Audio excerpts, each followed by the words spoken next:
Señoras y señores, qué gusto saludarles. Bienvenidos a esta emisión de un nuevo podcast con Jesús Barrón, servidor y amigo. Un invitado de honor que la verdad no necesita presentación, pero por cortesía y por gentileza siempre lo tenemos que hacer. Mauricio Sulaimán, qué gusto tenerte aquí. No, hombre, al contrario, es un honor para mí y poder compartir contigo. Te he seguido, tienes una credibilidad muy importante y me da mucho gusto estar aquí contigo. Y a mí, la verdad, y en lo personal, a toda la audiencia, le gusta mucho escucharte porque hemos visto que tienes mucha presencia en los medios, que te gusta, que te prestas también, porque hay gente que quizá tenga un perfil diferente, Mauricio, y que cuando se trata de cámaras o micrófonos, como que le rehuyen a que te vayan a preguntar algo incómodo, a que haya alguna polémica del momento que prefieras evadir. Y lo que yo he notado en percepción, y ahora que lo palpo contigo ya en vivo y a todo color, es que te gusta conversar. Sí, hay gente penosa que no le gusta estar ahí, ¿no? En la plática, pero el poder tener oportunidades como esta de explicar, de compartir, de debatir, de escuchar de diferentes ángulos de lo que uno hace es muy importante porque eso solamente te ayuda a mejorar y a crecer en todos los sentidos. ¿Te has detenido en algún momento de tu vida, Mauricio, como presidente del Consejo Mundial de Boxeo, a detenerte tantito, si es que la agenda te lo permite, voltear a ver un poquito dónde estás parado y voltear a ver un poquito para atrás de todo lo que has hecho y todo lo que has venido construyendo junto con el legado que dejó tu padre? ¿O no te da el tiempo para disfrutar también y saberte de dónde estás parado actualmente, Mauricio? Un gran amigo de mi papá, Yamil Chade, él era manejador de peleadores, un gran señorón.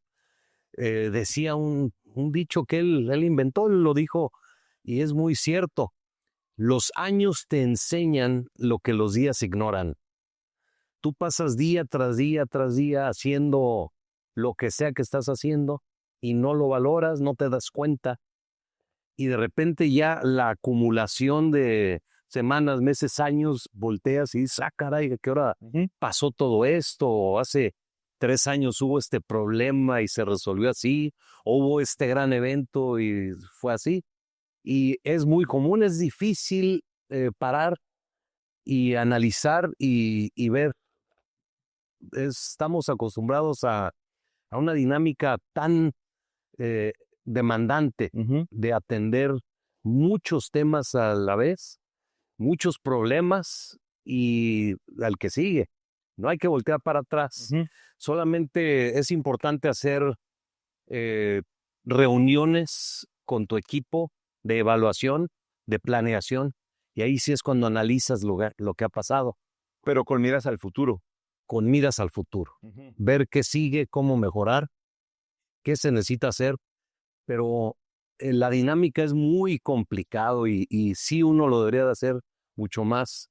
Ese tipo de parar para ver cómo vas, evaluar y disfrutar lo que se ha logrado y también tomar nota de lo que no ha estado bien para enderezar. ¿Cuál es el precio que has tenido que pagar para estar donde estás, Mauricio? Principalmente familiar y personal. Okay. Yo soy un gran aficionado a los deportes, muy malo, por cierto, porque le voy al Cruz Azul. Creo que la somos dos. Le voy a los Vaqueros de Dallas y a los Rojos de Cincinnati. No, mi respeto. O sea, Los digo, una resiliente no, impresionante. no. Entonces, soy un aficionado muy triste porque pocas veces tengo motivos de festejar. Y también me gusta, por ejemplo, toco la batería, me gusta mucho la música, las películas. He perdido muchas oportunidades de estar con mi familia, con mi esposa, con mis hijos. Sí he perdido muchos eventos familiares, desde graduaciones o logros o problemas familiares.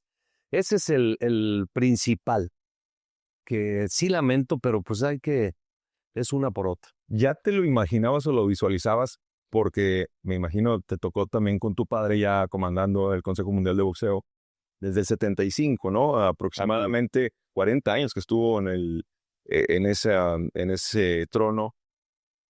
¿Ya veías tú que te estabas preparando por ver el ritmo de vida que llevaba a don José Suleiman, que en paz descanse? ¿O no esperabas que fuera así de absorbente este mundo del boxeo? Pues mira, Yo nunca pretendí tomar el puesto de mi papá. Esa no era mi pre- ni mis pretensiones, ni mi idea, ni mi pensamiento. Y él tampoco. Yo llevaba la empresa familiar, tenemos una fábrica que es el negocio de la familia, para que él pudiera hacer todo en el boxeo. Pero el tiempo me fue metiendo muy cercano a él, sobre todo cuando él le da un cáncer que tuvo 3 meses de radiación. Ese tiempo eh, tuve un filtro importante donde todos los temas yo se lo detenía y solamente le llegaba lo muy importante para que tomara decisiones. Y ahí tomé un papel más ejecutivo en el organismo. Pero cuando mi papá fallece, yo pensaba que ahí se acababa mi labor en el Consejo Mundial y no fue así. Mi mamá, mi esposa misma me dijeron, oye, mira todo lo que representa el Consejo Mundial, porque llegaron miles de personas a despedir a mi papá. Era increíble tuvimos que demorar 2 días el funeral porque venía gente de Europa, de Asia, de África, de todos lados. Y entonces ahí fue cuando entendí, decidí que me quedaba en el consejo, pero quizá como secretario ejecutivo, como llevar algunos comités, lo que fuera, pero a las 3 semanas me eligieron presidente. Sí sabía la carga, el abandono, el sacrificio personal que mi papá hizo durante toda su vida. Lo vivimos. De niño. De niño, todo. Que no hubiera alguna fiesta tuya, de tus hermanos, se tocó. Dar un home run y no está ahí tu papá. ¿Qué desde eso te enseñó? ¿Y lo entendías en ese momento, Mauricio? ¿O entendías la dimensión y la trascendencia del ejército que comandaba tu señor padre? ¿O no alcanzaba todavía la...? No, y no tuve opción además. No tuve opción, ahí no pude ni siquiera pensarlo, meditarlo, decidirlo. Fue ir hacia adelante. Sí. Por un lado me ha servido muchísimo porque tengo a mi papá presente en todo momento. Al ser el presidente del Consejo Mundial de Boxeo, al escuchar de muchas personas todos los días acerca de José Sulaimán, pues eso me lleva a que sea mi modo de vida. Claro. Yo me levanto tratando de hacer las cosas que él lo hubiera hecho, de la manera que él lo hubiera hecho, como nos enseñó, y me voy a dormir esperando que lo haya hecho así. Entonces la relación con mi papá es increíble. Sí, él sigue vivo, él sigue totalmente presente en mí, y el boxeo es el que me salvó de no tener pues una etapa, porque yo lo quería demasiado, era mi todo en la vida, y como que nunca se me fue. Claro, te mantuvo cautivo en ese lenguaje. Tu padre sale en cualquier conversación. O sea, a donde vas tú, llevas a tu padre por delante. No escuché una conversación de Mauricio Suleiman donde no se aborde algo en relación a tu señor padre. Es más, hoy tuvimos una reunión y ahí tocamos el tema de tu señor padre y en tu rostro se refleja esa devoción, esa admiración. Está vivo. Totalmente, sí. Es una bendición, la verdad. Mi papá fue una gran persona, dejó una gran huella y es increíblemente bonito ser hijo de José Sulaimán. Donde me presente en muchos países del mundo, gente que no conozco, gente que tiene tiempo que no haya visto, siempre no, hombre, tu papá, un tipazo, un gran, gran conversador. Mi papá dedicó mucho a ayudar a los demás sin ningún interés, sin ningún cuestionamiento, sin juzgar a nadie. Él siempre entendía, pues, que somos seres humanos, todos nos equivocamos, y cuando te equivocas, cuando tienes un problema, lo peor que te puede pasar es que te claven y que se cierre ahí la oportunidad. Todos nos hemos equivocado, sin duda alguna. Hay quienes se equivocan en un nivel mucho mayor con consecuencias, y ese ya es un problema más importante. Pero quien diga que nunca ha cometido un error, que no se ha equivocado, que no ha hecho alguna maldad, inclusive sin quererlo, no existe esa persona. Cuando te equivocas y alguien está ahí para levantarte, es lo más importante en la vida. Cuando asumes este cargo que pues hay mucha gente a la que tienes que poner directrices, eres la base, eres la piedra angular de este ecosistema, también te conlleva una responsabilidad muy grande. Una por el legado de tu señor padre que tú tuviste que asumir. No sé en cuánto tiempo te costó esta curva de aprendizaje, porque no es lo mismo haberlo visto a tu padre ejecutar, tomar decisiones, a tú ya tomarlas, ¿no? ¿Cuánto tiempo te costó más o menos en este proceso? Todavía sigo en eso. Ok. Es muy diferente ejecutar la visión de alguien o de un grupo, de todo lo que es el Consejo Mundial de Boxeo. Hay muchas personas detrás. Hay una junta de gobierno, hay comités. Y es muy diferente ejecutarlo, ir a un evento y estar detrás de cámaras organizando todo, que todo salga bien, cuando está esa persona que es el líder y es el que ejecuta el plan maestro. Sí. Y ya todos los demás nos dedicamos a lo que nos toca hacer. Ya cuando te toca hacer ese que de ahí sale las acciones a seguir, sí es mucho más difícil. Muchas veces no tienes un filtro o alguien que te pueda medir, que te pueda valorar y decir, ¿sabes qué? Yo sí siento también un vacío de personas que se me acerquen y que me ayuden y me pongan en camino. Muchas veces te pierdes en el que ya tomas una decisión y vámonos. Ese equipo de trabajo es importante. es muy importante. Es tu resguardo. Prácticamente son más ojos tuyos y extensiones tuyas, ¿no? Y hay que saberlas elegir también. Sí. ¿Tu padre tenía calidad y cualidad para elegir su equipo de trabajo? ¿Aprendiste de él en ese sentido o tú ya también lo tenías desde antes de asumir este rol? Gran líder, mi papá fue un gran líder.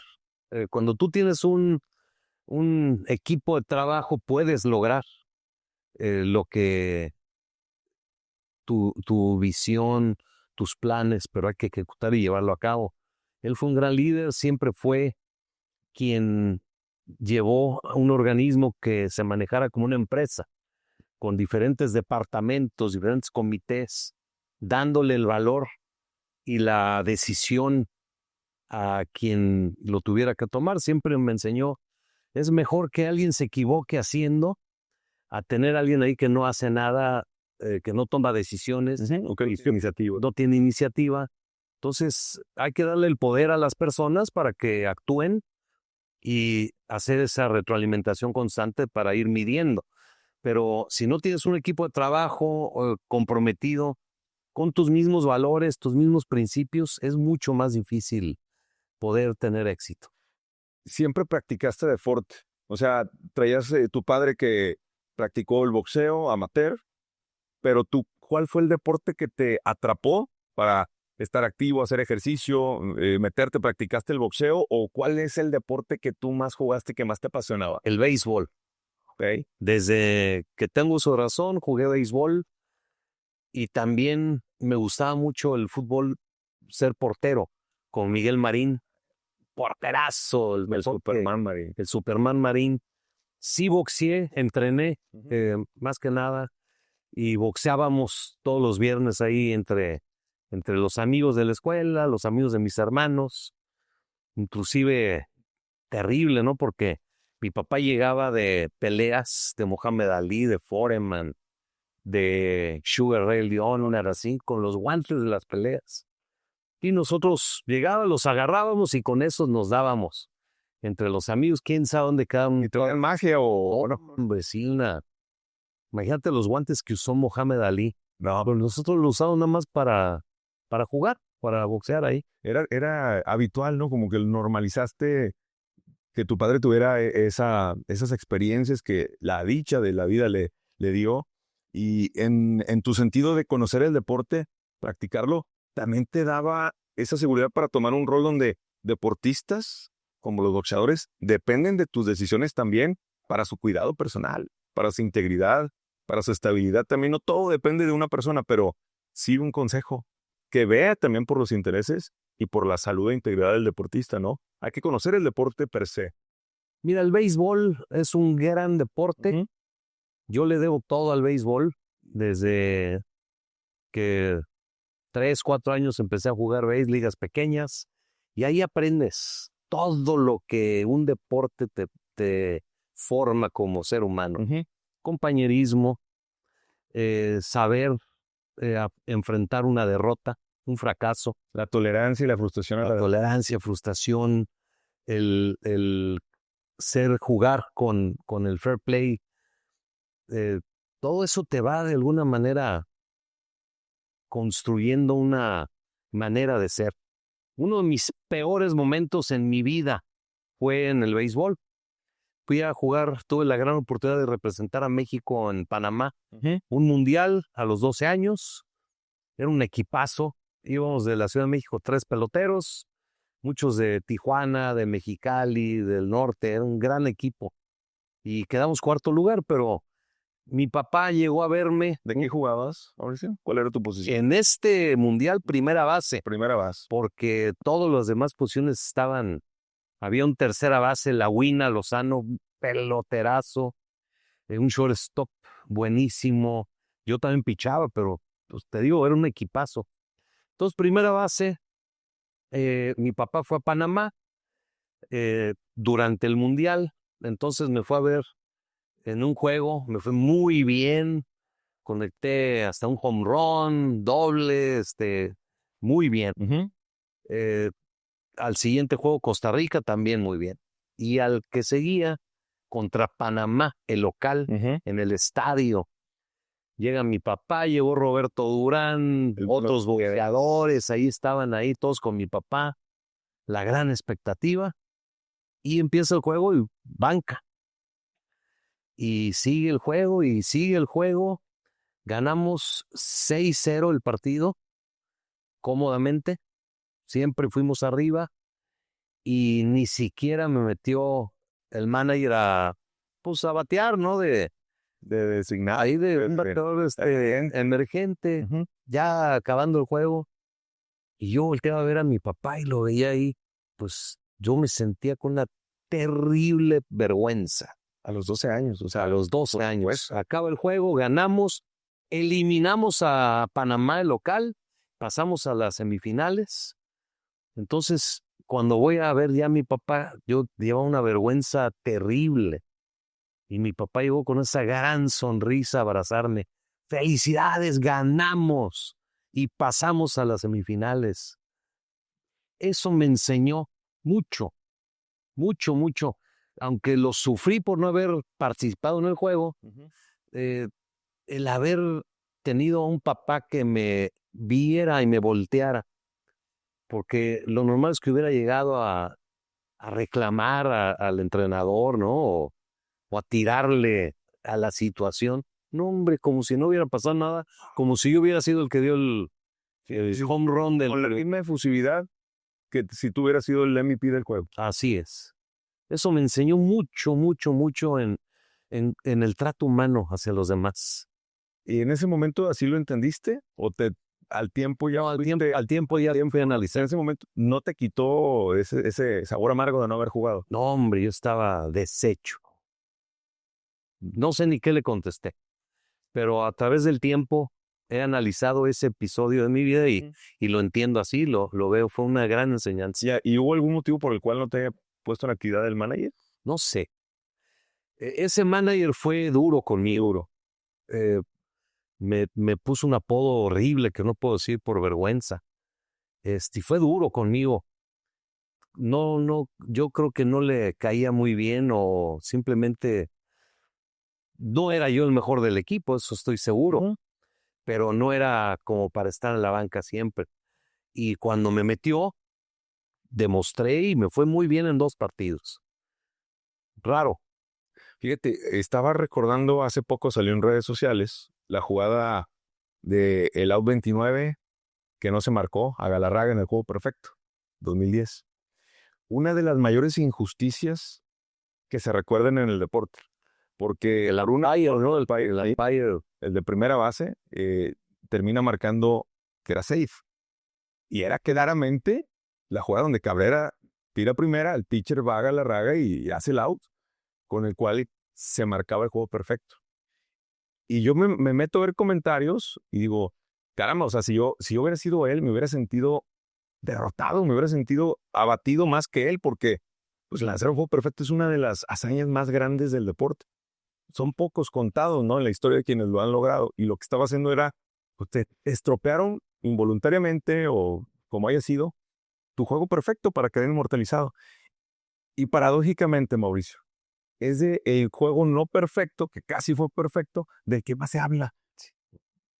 Al tiempo te das cuenta que si hubiera lanzado un juego perfecto y no pasa ese error, seguramente hoy estuviéramos hablando de, un juego perfecto más. Tal vez no es más importante, se recordarían otros antes que ese. Pero ese se hizo el más famoso por un error que parece una injusticia. Yo creo, hablas de juego perfecto y es el primero que se te viene a la mente por ese error, ¿no? Totalmente. Entonces, a mí me encantaría preguntarle a Galarraga si a él cambiaría la historia o se quedaría como está. Porque es algo parecido a lo que a ti te pasó. Te quedas con un sinsabor y dices, si no me hubiera pasado esto, no hubiese aprendido o no me hubiera dado la vida esa lección que hoy me construyó lo que soy.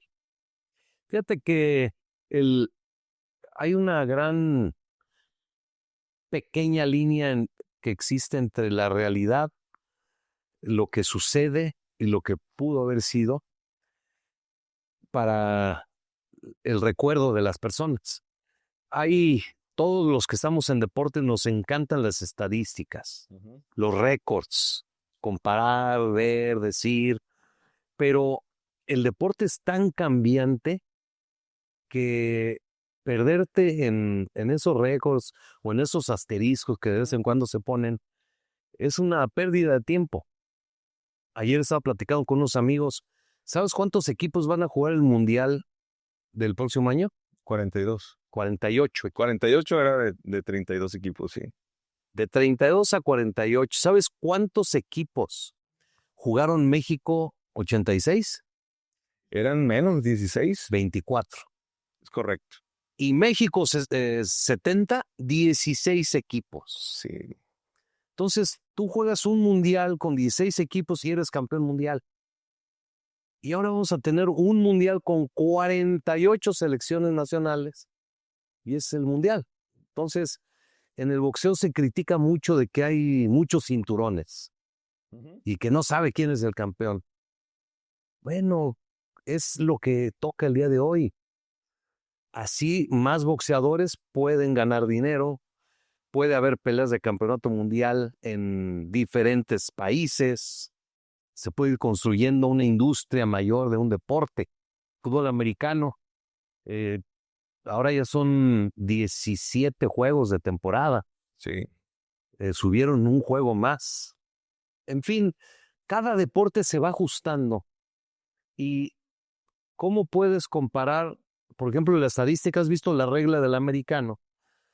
Que ahora patean desde la yarda 40 y no pueden salir los jugadores y que es muy diferente a hace unas temporadas donde pateaban y había los regresos de patada.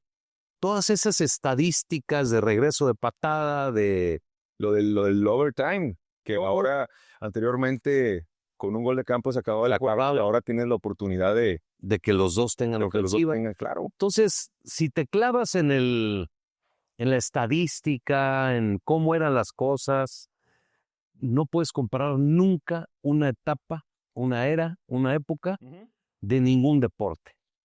Es incomparable. Es no hay incomparable. manera. Entonces, mucha gente se queda clavado en eso, ¿no? De Babe Ruth, ese era el grande. Bueno, ¿cuántos home runs dio? ¿Cuántos juegos había? Ahorita no hay pitcher que tire juego completo. La gran mayoría, claro, a la quinta, sexta entrada va para atrás. Y se rigen mucho por la data ahora de los managers. Totalmente, ya no de bola. Claro, ya no es por palpar al jugador, es simplemente tú estás, según la estadística, propenso a empezar a tirar más bolas y envasarte más después de la sexta entrada. Me saco en la quinta y 2/3 y vámonos. Sí. O sea, sí se manejan mucho por la estadística, más que nunca. Sí, entonces hay que aprender a valorar lo que se está viviendo y viendo y no estar constantemente comparando con antes o cómo debería de ser, porque no vas a llegar a nada. Yo creo que ese también fue uno de los grandes impulsos que le dio tu padre al boxeo, porque del boxeo que él recibió al que él dejó, se hicieron unas mejoras, no solamente al espectáculo, o es a veces directa o indirectamente en mejora del espectáculo, pero es siempre cuidando al boxeador, cuidando a quien practique este deporte, es de contacto directo, que deja secuelas si no te cuidas, y sobre todo eso de los 15 rounds, a reducirlo a 12, científicamente comprobado, o la cantidad de los minutos de cada round en el tema de mujeres también. Esas adecuaciones que se vienen haciendo, y Mauricio, que tú también eres parte de esta revolución, ¿no? Final de cuentas, ¿y cuál crees que fue el cambio más importante que hizo tu padre? El más importante y trascendental para el bien del deporte. Cambiar el pesaje Uh-huh. un día antes de la pelea. Antes era el mismo día de la pelea, era el pesaje oficial. 6 horas antes, ¿no? 6 horas antes, imagínate. Lo que hay que entender es un boxeador para llegar al peso, pues es un proceso, vamos a ponerle de 2 meses. 2 meses va bajando su peso para poder llegar a dar. Eso significa comer menos, beber menos agua, mucho ejercicio, deshidratar el cuerpo con sudar, con sauna, con lo que sea. Y ya que das el peso, antes te daban 6 horas para una comida que muchas veces caía muy mal, porque de 2 meses de no comer a de repente echar un comidón y sin tener educación de qué comer, qué no comer, eso causó muchos problemas. El peso siempre ha sido el enemigo del boxeador. Quien está deshidratado tiene 24 horas para generar líquido encefálico. Es algo muy, muy científico. Es como 1,5 litros, ¿no? Aproximadamente. Un litro de líquido encefálico que va y te protege el cerebro. Si no pasó estas 24 horas, está y puede estar deshidratado o seco. Ahí sí los golpes causan mucho. Pero mira, el boxeo es un deporte muy diferente al de hoy. Hay gente que extraña el salvajismo, lo inhumano que llegó a ser el boxeo. Y es increíble que haya gente que lo extrañe. Pero así como había aficionados para el circo romano, donde moría indiscutiblemente el participante, el día de hoy hay gente que gusta de ver a los que pelean a puño limpio. Vale todo. Aquí en Monterrey hay un circuito que se llama clandestino. Deberían bueno, yo no sé. Es increíble que haya alguien que se atreva a promover ese tipo de eventos, y más preocupante que haya gente que asista y pague por ese espectáculo. Es una barbarie. Sanguinario. Pelea sin guantes. Lo de las cachetadas que está agarrando moda. Sí. Que busquen que la mujer pelea a las mismas condiciones que el hombre. La mujer, la regla mundial son 10 rounds de 2 minutos, 20 minutos de combate. El hombre son 12 rounds de 3 minutos, son 36, casi el doble. Y está probado médica y científicamente que la mujer y el hombre somos diferentes. Eso no es culpa de nadie. Exactamente, hormonalmente. Hormonalmente, estructura de huesos, estructura de las cervicales. Todo está probado, pero quieren poner a la mujer en un riesgo mayor, y Dios quiera que no vaya a haber un accidente en el que, digamos, se los dijimos. Y no vaya a haber también alguien que les compre la idea que se puede ser igualitario en ese sentido, que no es una igualdad lo que se está buscando. Se está buscando una decisión congruente conforme a tus características, ¿no? Siendo hombres. Están usando la igualdad como bandera, claro. Vamos a luchar por la igualdad de la mujer y el hombre. No, eso es una irresponsabilidad, inclusive criminal. Y lo estamos peleando y no vamos a parar de pelearlo, porque está probado que el riesgo para las mujeres va a subir de manera muy importante. Fíjate, ahorita me quedé pensando en lo que mencionabas, Mauricio, sobre el tema de la gente está buscando salvajismo, está buscando o está confundiendo espectáculo con salvajismo. Al Canelo, por ejemplo, se le critica mucho y se le cuestiona que dejó de ser un boxeador noqueador como había empezado en su carrera, ¿no? Y pareciera que si sales de una función de box donde no hay un knockout, que no hubo calidad. Es como salir de un estadio de fútbol, decir, no, pues quedaron 1-0, 0-0. O como en el béisbol, pues los juegos más espectaculares también no es solamente donde hay jonronazos, hay donde hay gran picheo, juego de 1-0, de una carrera a 0. Es el mejor juego que uno puede ver.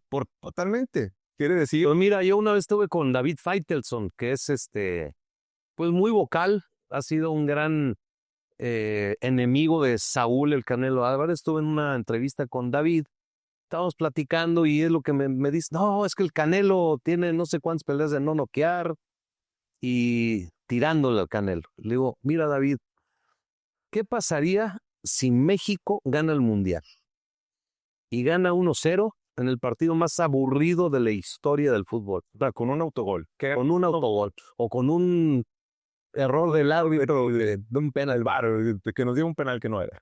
¿Qué pasaría? No, México no viviría en un mes, sería una fiesta eterna. Te fuiste muy lejos, no llegamos al quinto partido, Mauricio. Te fuiste, llega a la final, no, pues olvídate, como quede, llegamos a la final, imagínate, o sea, ponnos ese escenario. Y por acá tienes a un boxeador que gana, que convence, que por medio de su calidad boxística le da una lección a todos los que enfrenta. Bueno, menos Crawford, que ya le ganó. Sí. Esta entrevista fue antes de Crawford. Y en vez de valorar y posicionar al Canelo como lo que ha sido el boxeador más importante del mundo durante 10 años, el mejor pagado, siempre orgulloso de México con la bandera, con el himno nacional, con posicionar a nuestro país en otro lugar y estarle pegando constantemente, lo hace por rating. Y eso es una pena. Y hay otros que lo siguen haciendo así. Es más fácil entre los mexicanos destruirnos que construirnos y que destacar lo que hacen. Por ejemplo, pasa mucho en el fútbol también. A los jugadores mexicanos, a Hugo Sánchez no se le da el valor de lo que fue. Chicharito se burlan de él porque lleva un año que no metía gol y ahora mete uno y pareciera como si no hubiera hecho gran cosa en el fútbol. Bueno, los equipos más grandes del mundo. Es el máximo goleador de la selección mexicana.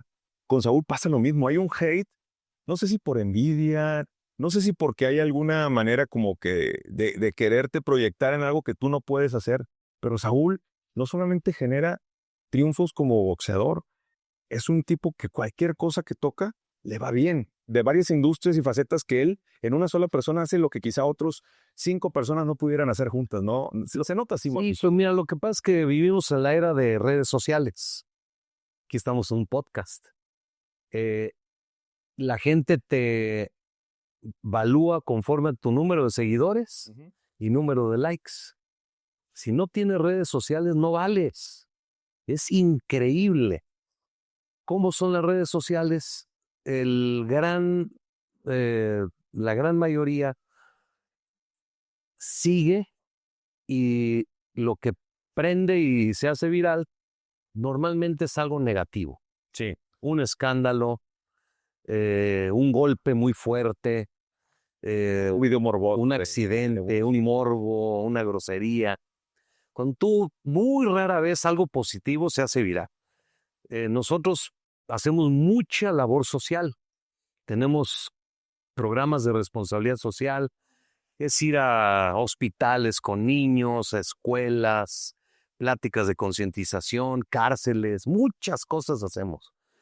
Esos posteos, así, tienen una muy mínima repercusión en la audiencia, etcétera. Sí. Pero que no ponga yo que Ryan García fue expulsado o Ryan García fue regresado al Consejo Mundial, se va al cielo. Entonces, un periodista o un influencer ve esa tendencia, pues se dedica a poner cosas negativas. Claro.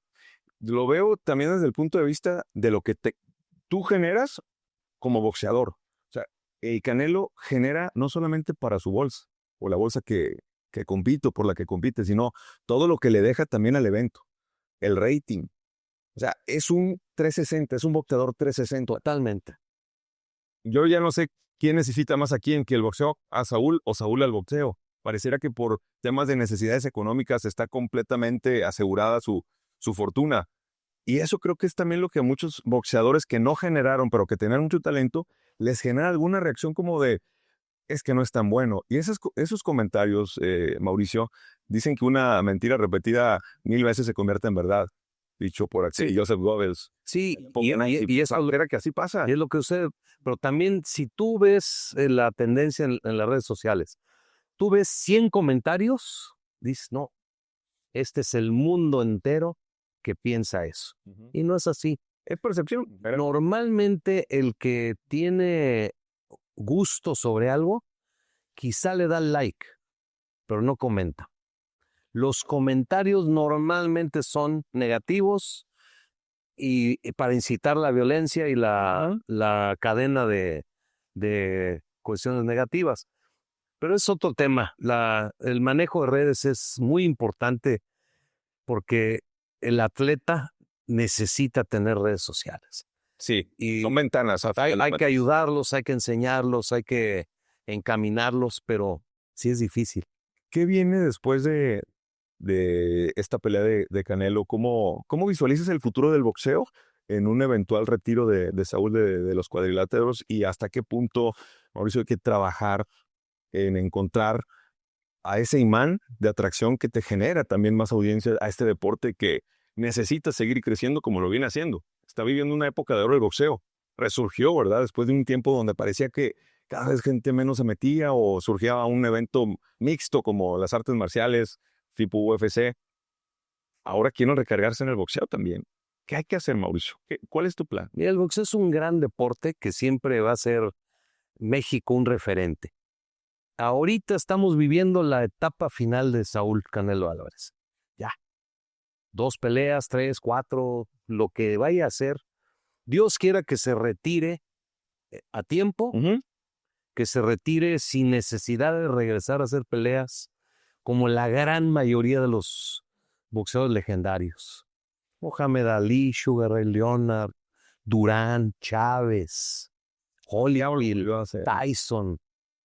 Bueno, Pacquiao le fue bien, tuvo una gran pelea, pero casi todos regresan a dar pena. Dios quiera que Saúl no tenga esa cuestión, y muchas veces no es por dinero, es por la sensación de atracción, de ser querido, de ser seguido, de estar vigente. En este momento hay muy buenos campeones mundiales, mexicanos. Sí. Pero lo que pasa es que Saúl abarca y acapara la atención del 90% de todo lo que sea boxeo. Pero tenemos mexicanos y tenemos algunos que viven en Estados Unidos, que son mexicanos, que se les debería dar tratamiento como campeones mundiales mexicanos, pero no es así. Y viene una nueva generación. Ahorita el Pitbull Cruz es un gran peleador. Campeón mundial. Campeón mundial. Si Picasso da el campanazo y le gana a Inoue, se convierte en héroe. Tiene una popularidad también Picasso en México impresionante. La gente lo quiere. Lo quieren. Y se le reconoce como tal, pero tiene un desafío difícil. Y la lista, ¿hasta dónde la pondrías de los que ya son realidad y que pueden apuntar? Ya mencionaste 2, Mauricio. También está Ricardo Sandoval. Él es mexicano, vive en California, pero es mexicano. Benavides es mexicano, pero pues ha estado toda su vida en nacionalidades. Benavides, ¿verdad? De todo. Igual fundó. Pero es latino y se siente, y se sabe también mexicano. Y bandera roja. Yo lo conozco desde niño. Sí es una raíz mexicana muy poderosa. Está el Camarón Cepeda, peleadorazo. El Divino Espinosa. Rafael. Es un peleadorazo. Súper peleador. Este joven que fue a Núñez, buen peleador. Otro que fue a Japón y noqueó.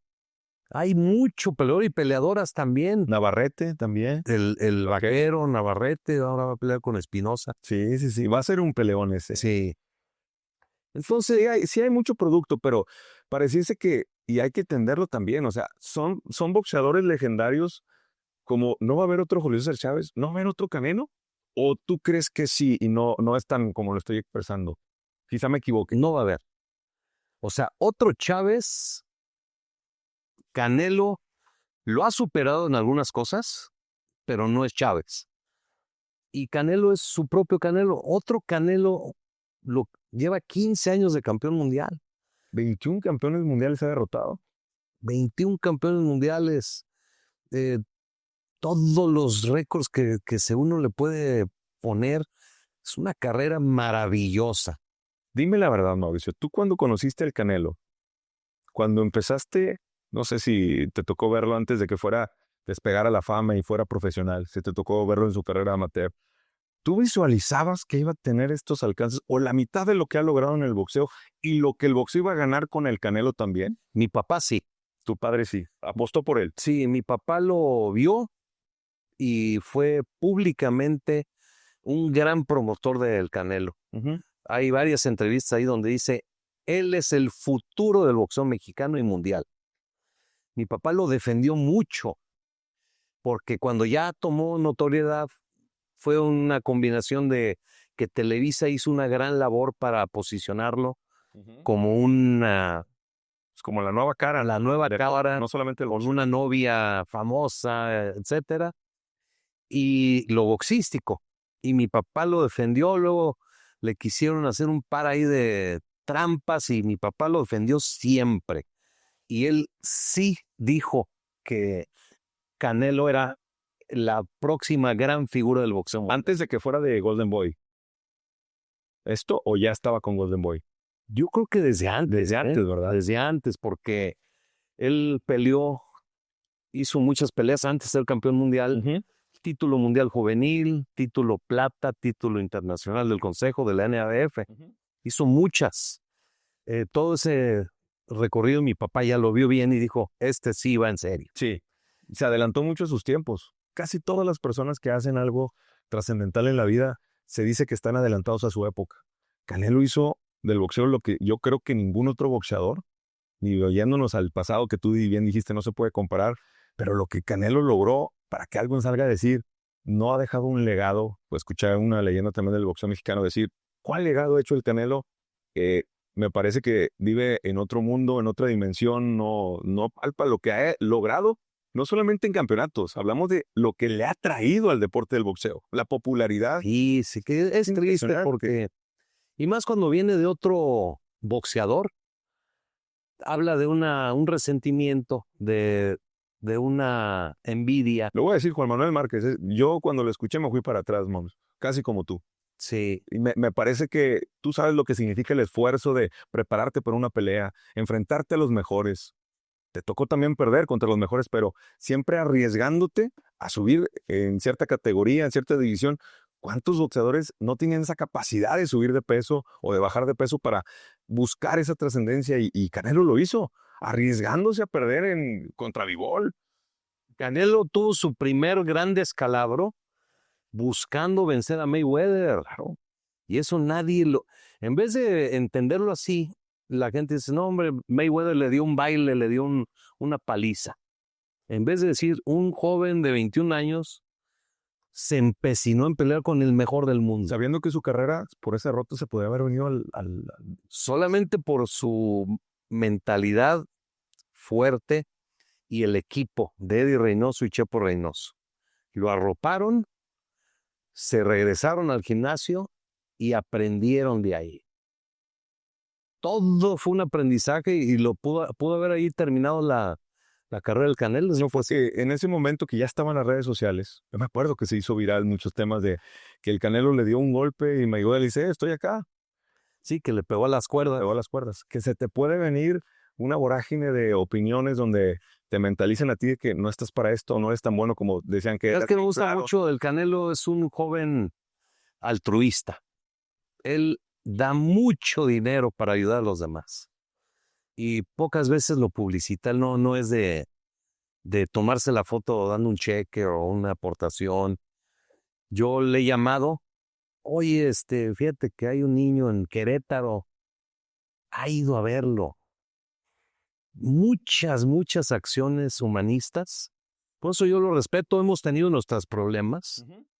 Ha habido un par de muy complicadas situaciones con él. pero lo pones en un balance y el balance es muchísimo por encima positivo, a favor.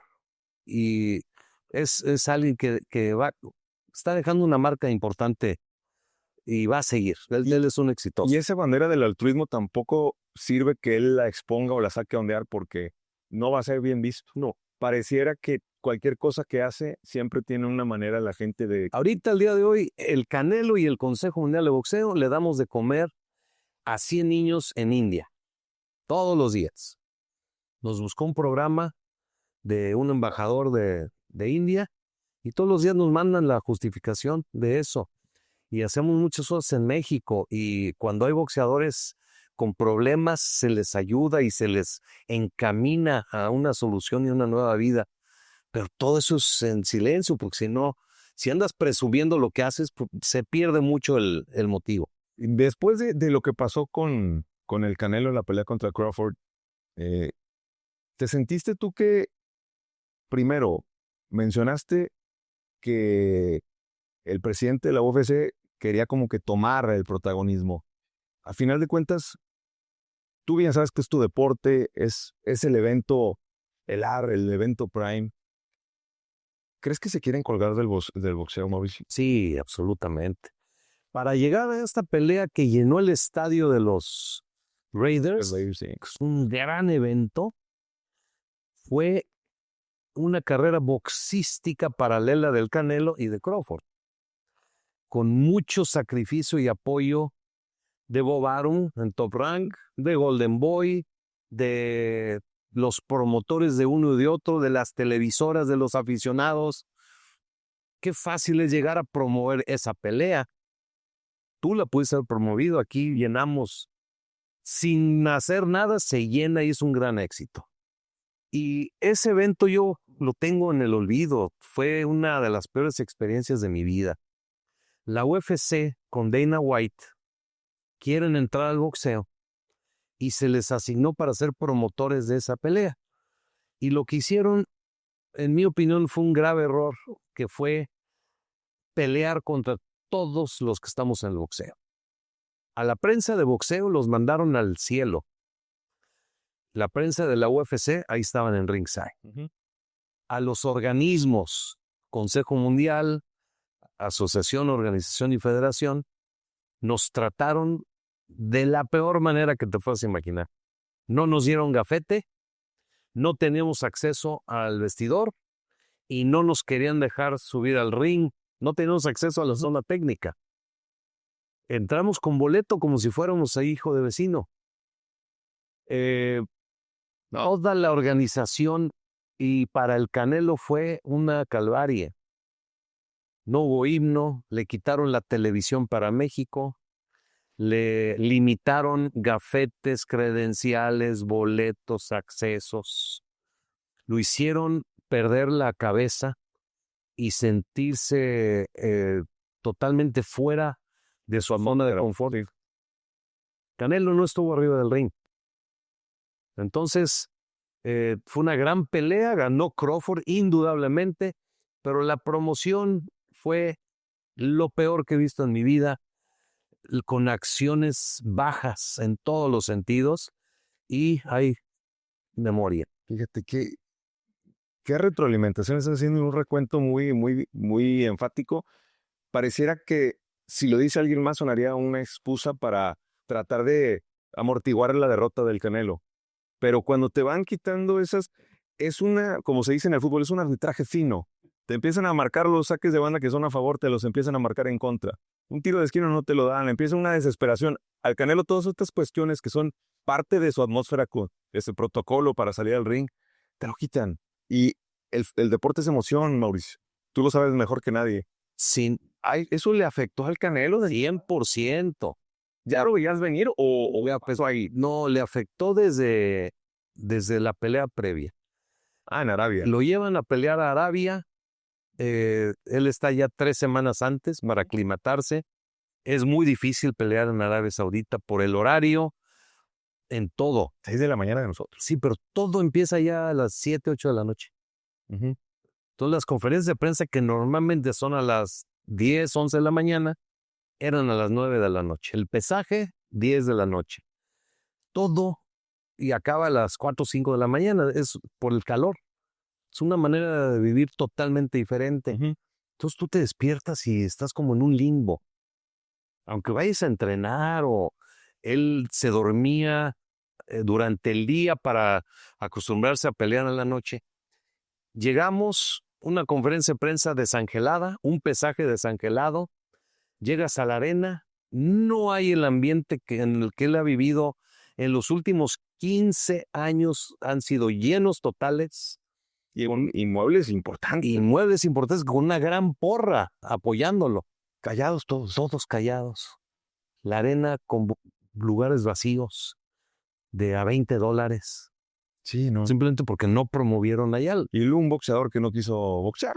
Y un boxeador que sale a correr. ¿Con qué motivación sales a rajártela, no? Ganó la pelea sin ninguna complicación. Y de ahí todo fue pleito.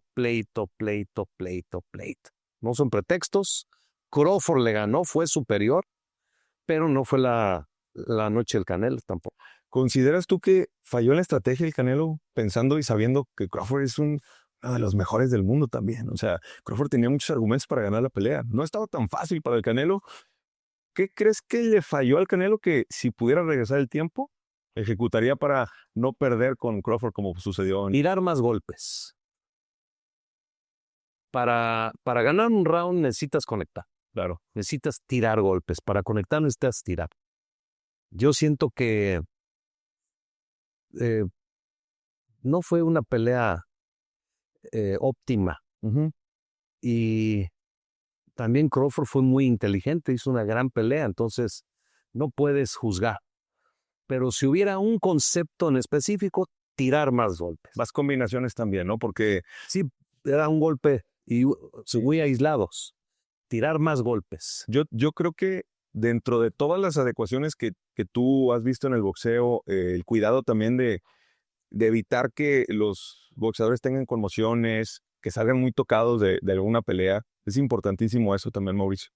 Y tú velas por esos bienestar también del deportista. No sé qué opinas, pero el Canelo ha cuidado también en ese sentido toda su trayectoria, ¿no? Es un tipo que es difícil verlo en un intercambio constante. Siempre sale limpio, parece. ¿Por qué sale limpio? Aprendió El arte de con Floyd. Sí, claro. Esa derrota ante Floyd Mayweather fue el cambio del Canelo Álvarez. Canelo era mucho más agresivo, intercambiaba golpes, recibía para él conectar. Antes de Floyd Mayweather, él aprendió ahí y se dio cuenta, caray. Y luego vas madurando. ¿Para qué recibes golpes innecesarios? Si tú puedes ganar una pelea con buena técnica, con velocidad, con precisión, entonces yo no necesito noquear para ganar y no necesito recibir golpes para conectar. Ha cambiado mucho su estilo. Sí, ha cambiado mucho. ¿Tú consideras que eso le viene bien al boxeo? Hay a quien le gusta mucho el arte del boxeo, el boxeo fino. La gran mayoría del público goza una pelea dramática y emotiva. Tú ves un partido de fútbol americano que se va a tiempo extra y hubo muchas anotaciones, pues es lo que más genera, ¿no? Tú ves un 4-3 en el fútbol, pues también te da más. Tú ves un partido de béisbol con muchos cambios de ventajas, también es muy emotivo. Es el estilo de la gente. El boxeo agresivo y el boxeo de intercambio y de que caiga. Lo que le ha faltado al Canelo es que lo tumben o que lo corten y gane una pelea. Si él hubiera podido hacer lo que Chávez hizo de ganar en el 12º round, ahora Crawford, no, olvídate. Imagina lo que iba a hacer, por ejemplo, Julio César Chávez Jr. contra el Maravilla Martínez en el 12º round, o lo que hizo el Divino Espinosa cayó lastimadísimo y se levantó y fue la pelea del año, ¿no? O sea, ese tipo de escenarios donde ante la adversidad te creces es lo que también a los mexicanos le gusta, ¿no? El saberse víctima y después terminar siendo el victimario. Sí. Esas historias, esas narrativas, Mauricio, son espectaculares para un deporte como el boxeo, que vienes de abajo, ¿no? Porque creo que hasta el boxeador está acostumbrado a remar contra corriente. Desde que es antes de ser boxeador, eres niño, eres persona, eres hijo, la escasez, las carencias. Tu historia de éxito es: trascendí, gano bien, soy famoso, tengo lo que nunca pensé tener. Ese es el round que quiero ganar también, ¿no? Esa es la narrativa del boxeo, ¿no? De ahí viene, de ahí parte todo, Mau. Sí. ¿Cómo hacer este deporte cada vez más atractivo y cuáles son tus planes a corto plazo y mediano plazo de aquí en adelante, Mau? Estamos muy contentos con el torneo, la Copa Mundial de Boxeo Profesional, Sí. llamada Grand Prix. La estamos haciendo en Arabia Saudita. Va a ser un gran éxito. La final es diciembre 20. Quizá haya el próximo año también. Y si no hay allá, seguramente habrá en diferentes países torneos de boxeo. Es lo que le hace falta al boxeo. Le hace falta promotores. Ya no está Don King, ya no está Bob Arum. Hace falta ingenio y personas que promuevan el boxeo, que entiendan a mediano y largo plazo, no a evento por evento. Hace falta modernizarnos. Me gusta mucho el concepto de peleas a 6 rounds. El Grand Prix ha sido a 6 rounds y han sido todas peleones. Entonces, Menos dosificación y más. Sí. estamos pensando en crear como un torneo de peleas a 6 rounds. Aunque sea peleador a 10 rounds, pero pelear a 6, como torneos. Pero el problema es que nosotros no somos promotores. El promotor es quien tiene la pelota, está en la pelota, ellos tienen la televisión, los eventos, los patrocinios, ellos son quienes hacen. Pero sí vamos a proponer el concepto de WC6. La primera vez que lo digo, mira, sonó bonito. Buenísimo. WC6, a ver si jala. Estamos metiendo una nueva manera de apuntar las peleas, de calificar, más justo, sin empates. Estamos tratando de meter tecnología para la pantalla que sea más atractivo para el aficionado. Tú ves un partido americano y te sacan estadísticas y la línea del 1º y 10. Que no quede tanto a criterio, sino más bien cuantificado. 3º y 18 y 2 de 8 veces han hecho el 1º. Te da como aficionado hay una gran interacción. En el boxeo no hay nada. Sí.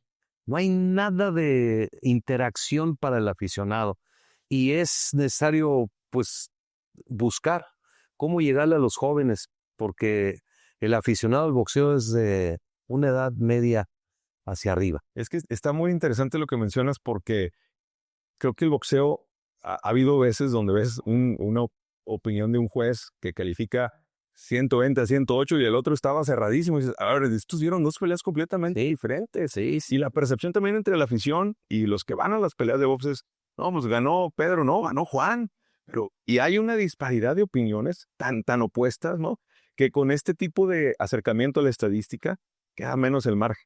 Se hace más corto, ¿no? Sí. Se reduce a una opinión de por esto y por eso. Golpes de poder, cuántos conectados, cuántos lanzados. Esa es tu visión también. Sí, porque no es lo mismo alguien que conecta 5 jabs. Un jab así apenas que conectó. Alguien que conecta un gran derechazo o una combinación. De ahí la balanza se va mucho más a los golpes de poder, a los golpes que tienen efecto en el otro. Entonces, este nuevo sistema de calificación normalmente se califica 10 al ganador y 9, 8 o 7 al perdedor, pero el 96% de los rounds es 10-9. Entonces, si ganaste por 2 golpes o por una paliza, sigue siendo 10-9. Este nuevo sistema incorpora la calidad de victoria, el margen de victoria round por round. Porque los jueces no califican peleas, califican rounds. Claro. Esa es la diferencia. Es la diferencia. Si tú calificas una pelea sin calificarla y acaba el combate y dices, creo que ganó este o para mí ganó este, es diferente a si fuiste round por round quién iba ganando. Claro. Tú puedes ir ganando los rounds por poquito y vas acumulando puntos. Es como la entrada del béisbol. Oye, gané por tantas carreras, pero pues en una metí 10 carreras y en el otro me pusieron una paliza, no conecté ni un hit. Te quedas con esa percepción de que fue una verdadera paliza. Lo que tratas de venderle a la gente es, el juez tiene que ir metódicamente. Qué buena analogía la voy a usar, fíjate. Porque es eso. De cada inning es un round, ¿sí? Para el boxeo. Entonces tú puedes 0, 0, 0, 0, 0 y en una metes 8 y ganas el juego. Y si lo vieras con una analogía diferente, de cada inning que contara como un punto, ¿quién ganó el inning? Sería otra cosa. Sí, sería otra cosa. Muy buena. Mencionaste también ahorita a Ryan García. El caso de Ryan, mucho talento, Mauricio. Yo creo que es un tipo taquillero. Yo creo que a cualquiera que le preguntes, quiere ir a una pelea de Ryan García, haberlo tenido marginado, inhabilitado, fue una decisión difícil de tomar. Muy difícil y larga, porque llevamos mucho tiempo en contacto con él. Desde que inició, estuvimos muy cerca de él. Su hermana, lamentablemente, tiene un tema de salud mental desde hace muchos años. Por eso estuvimos cerca de él, de su mamá, de su papá, en situaciones personales. Él gana el título interino a Campbell, un inglés. No era Nate Campbell, pero un tal Campbell. Luke Campbell. Y por cuestiones de salud mental decide retirarse un año. Deja el título. Entonces nosotros lo apoyamos. Le dijimos, cuando estés listo para regresar, aquí tienes tu lugar. En muchas ocasiones, de manera personal, directa, a él, a su entrenador o a su manager, hablamos de apoyo para salud mental, para rehabilitación, para poder tener una terapia, un proceso, constantemente. Cuando se firma la pelea contra Devin Haney, yo fui a la conferencia de prensa en Nueva York. Todo bien, un par de insultos. Vuelo a México y ellos vuelan a Los Ángeles y algo pasó ahí. Empezó a subir videos fumando y tomando. En la conferencia de prensa en Los Ángeles fue un escándalo. Ese domingo reportan que está desaparecido y que lo asesinaron. Una cosa macabra, de lo peor que he visto en mi vida. Un colapso. Eso No. Y de ahí empezó a postear cosas terribles. Inmediatamente los contactamos, a ellos, al promotor y a la comisión de Nueva York, exigiendo una evaluación mental. Todo el mundo pateó el balón hasta que llegó la semana de la pelea. Se da la pelea, gana. Bueno, no, perdón, pero no del peso. No del peso, sí. Que es un problemón, no del peso, y le da una paliza a Haney. Más pesado, y luego sale una prueba adversa de antidoping. De ahí viene una serie de publicaciones que él pone en redes sociales, tomando, nefasto al más bajo nivel. Tuvimos amonestaciones hasta que se manifestó de una manera inaceptable, racista, en contra de todas religiones, razas, colores. Ahí es cuando lo expulsamos. Pero siempre mantuvimos la oportunidad y el ofrecimiento de apoyarlo para terapias de salud mental, de salud física, de adicciones. Y pasó el tiempo, estuvo al margen del Consejo Mundial y ya pasó un proceso importante de rehabilitación, y es por eso que le damos la bienvenida y merece una segunda oportunidad. Totalmente. Y más por la cuestión de este procedimiento o este proceso que ustedes estuvieron vigilando, ¿verdad? Para tomar la decisión de otra vez habilitarlo para poder boxear y que volvamos a verlo arriba. Sí, no es de que ChatGPT me dijo, ya está bien. Exactamente. O sea, ustedes... Fue un proceso largo, constante y satisfactorio. Y también el boxeo gana teniendo un Ryan García mejorado en ese sentido, ¿no? Que tiene todas las condiciones. Eh, ¿Qué futuro le ves de aquí en adelante a Ryan si es que logra afinar ese punto? Él tiene una gran calidad boxística, pega fuerte, buen boxeo, valiente y le puede ganar a cualquiera. Simplemente si está en su mejor estado, en su mejor nivel, es muy, muy buen peleador. Mi querido Mauricio, ha sido un placer entrevistarte. Espero que no sea la primera. No, hombre, pues yo sé, y la uvancia, no sé cuánto llevamos, pero ya ha pasado rato. ya ha pasado corto y muy, muy a gusto. Totalmente. Y nos quedamos con muchos temas en el tintero para poder hacer una segunda temporada, una segunda pauta de todas las preguntas que me quedé por hacerte. Me quiero despedir de este podcast con tu servidor amigo Jesús Barrón y con todo el equipo de trabajo aquí de Vocifera Estudios que nos han facilitado todo el tema técnico, el equipo de trabajo, con una dinámica para hacer y construir el mejor boxeador mexicano con ciertas características de todos los boxeadores Mexicano. Mexicano. Ok. ¿Ok? Y vamos a empezar con la derecha. ¿Qué derecha pones de los mexicanos? La que más te haya cautivado. Eric Morales. El terrible Morales. El jab. Salvador Sánchez. En paz descanse. Qué peleador.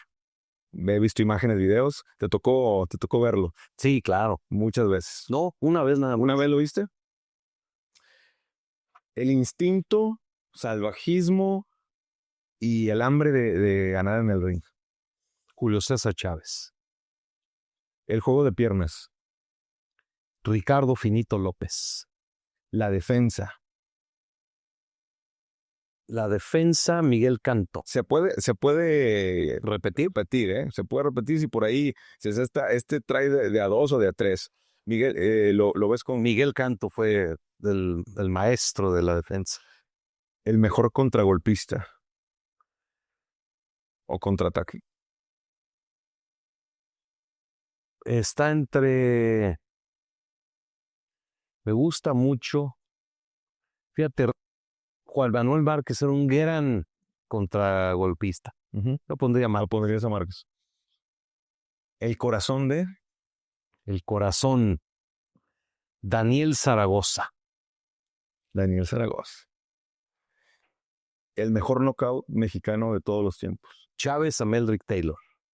La derrota del Canelo Álvarez contra Crawford. ¿Qué sucedió en ese combate? ¿Qué hubiese planteado de mejor manera Saúl, conociendo también la importancia de este combate?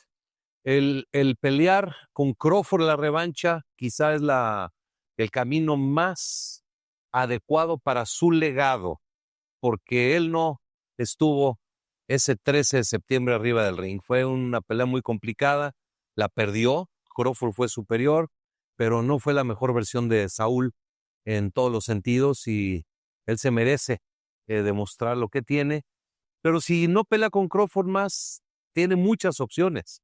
Es un gran peleador, hay mucho peleador ahí alrededor, en supermedio, en medio, quien pueda subir. Y estamos viendo la era de despedida del gran Canelo Álvarez.